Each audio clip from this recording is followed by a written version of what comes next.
Hi friends, invest दोस्त में आप सबका स्वागत है।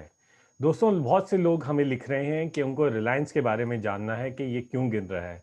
तो आइए इस वीडियो में जानते हैं कि रिलायंस क्यों गिर रहा है, आगे जाके क्या अपसाइड के ट्रिगर हो सकते हैं और क्या करना चाहिए रिलायंस के स्टॉक के साथ। तो दोस्तों, अगर आप देखें गौर से, रिलायंस का स्टॉक जो है वो पिछले 6 महीने के अंदर फ्रॉम हाई ऑफ 2369 अब आ गया है 1896 के करीब। सो क्लियरली काफ़ी बड़ी गिरावट हुई है जब मार्केट रिकॉर्ड हाई पे है। ऑब्वियसली अगर हम 52 वीक के हिसाब से देखें तो रिलायंस का लो था 867.40, लेकिन फिर भी रिलायंस का स्टॉक जो है क्यों अंडर परफॉर्म कर रहा है, it is a very important thing that all of us should know. तो दोस्तों, सबसे पहला रीजन क्या है कि रिलायंस का जो वेटेज है वो काफी ज्यादा बढ़ गया था जब कोविड हुआ था, क्योंकि जो डील किए थी जियो रिलेटेड, उसकी वजह से मार्केट ने उसको बहुत जल्दी से बढ़ा दिया था। अब रिसेंटली क्या हुआ है, बैंकिंग स्टॉक जो है वो रिसेंट लेवल से लगभग 30% बढ़ गए हैं और उसकी वजह से कुछ पैसा जो रिलायंस का था वो पैसा बैंकिंग स्टॉक्स में शिफ्ट हो गया है। सेकेंड रीजन, वोडाफोन अभी भी सर्वाइव कर रहा है। जी हाँ, lot of people were expecting कि जो सारा केस हुआ गवर्नमेंट में एजीआर का, उसकी बाद वोडाफोन नहीं रहेगा। लेकिन अब ऐसा लग रहा है कि वोडाफोन अगर पैसा ना भी बनाए लेकिन सर्वाइव तो कर ही पाएगा। Recently there been a talk कि उनको काफी बड़ा प्राइवेट इक्विटी से भी पैसा मिल सकता है डेट रीफाइनेंस कराने के लिए। सो काफी लोग जो एक्सपेक्ट कर रहे थे कि ड्यूओपली हो जाएगा, वैसा नहीं हुआ है और उस पर्टिकुलर रीजन से भी रिलायंस थोड़ा अंडर परफॉर्म कर रहा है। तीसरा reason, non closure of $15 billion deal with Saudi Aramco. तो दोस्तों, अराउंड 1.5 साल पहले मिस्टर अंबानी ने कहा था कि हम डील करने वाले हैं सऊदी एमको के साथ जिसमें वो स्टेक लेंगे। ओवरऑल लगभग 20% कंपनी का $15 बिलियन पे बिक सकता था, लेकिन अभी तक ये डील खत्म नहीं हुई है। बहुत लोगों को आशा है कि ये डील खत्म हो जाएगी क्योंकि रिलायंस का काफी पैसा ऑयल टू केमिकल यानी O2C में लगा हुआ है और अगर ये डील होती है तो बहुत बड़ा ट्रिगर हो सकता है। Lower ARPU increase. तो दोस्तों, जैसे हमने देखा कि वोडाफोन वापस आ गया है पिक्चर में और जियो ने रेट ज़्यादा नहीं बढ़ाए हैं। रिसेंटली कंपटीशन अभी भी तीन लोगों के बीच में बहुत तगड़ा चल रहा है।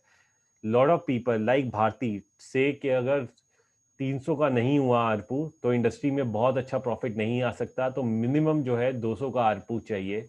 उस पर्टिकुलर रीजन से सिंस कंपटीशन बहुत हाई है, चर्न बहुत है कस्टमर का, उसकी वजह से प्रॉफिटेबिलिटी अभी थोड़ा इम्पैक्ट हो रही है।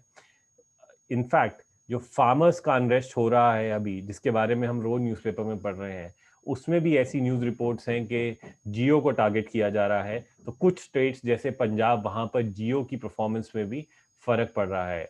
डाउनस्ट्रीम मार्जिन्स काफ़ी कम है अभी पेट्रोकेमिकल बिजनेस के अंदर। तो overall oil and gas business जितना अच्छा था बेस्ट टाइम में उतना नहीं है। ये सारे चैलेंजेस हैं, in addition to the big challenge कि इतना बड़ा रिलायंस ने डिजिटल हब का स्ट्रैटेजी बनाया है, वो कैसे चलेगा, इसकी हम थोड़ी और विस्तृत जानकारी और करते हैं इसके अंदर। So let's talk about it. तो रिलायंस का जो ओवरऑल इकोसिस्टम है उसके अंदर हमें पहले उसके मेन क्लियर देखने पड़ेंगे कि कैसे वो ओवरऑल अपना रिटेल, टेलीकॉम, मीडिया और क्लाउड, ये जो उसकी स्ट्रैटेजी है डिजिटल हब, इसमें क्या कर रहा है। तो क्लियरली दोस्तों, रिलायंस की मेन जो फोकस है वो रहा है कि सारे डिफरेंट डिफरेंट बिजनेसेस को एक दूसरे के साथ क्रॉस सेल किया जाए।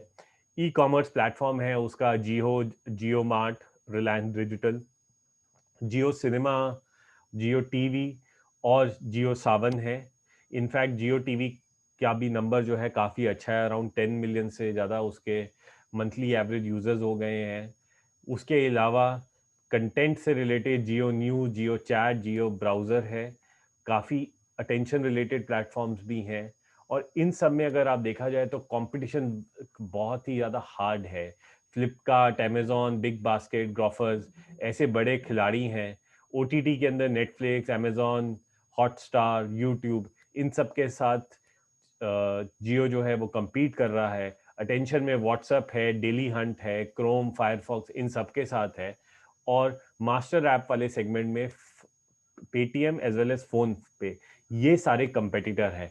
सो बेसिकली किसी भी इस जो ये सारे कंपेटिटर्स हैं उसमें रिलायंस कहीं पर भी ऐसा अव्वल का नंबर वन नहीं हो पाया है अभी तक जिससे लोग कह सके कि हमें रिलायंस ही है जिसके पास जाना चाहिए। तो देर सम कंसर्न कि रिलायंस वो डिलीवर कर पाएगा कि नहीं कर पाएगा। टेलीकॉम में बात करें तो कंपटीशन जिसकी हमने बात की भारती और वोडाफोन से है। रिटेल में Aditya Birla fashions, shopper stop, D mart, lifestyle, trend, काफ़ी ऐसी कंपनीज हैं जो कंपटीशन दे रही हैं। और उसके अलावा फ्लिपकार्ट का भी होलसेल बिजनेस है, मेट्रो है, अमेजॉन बिजनेस है।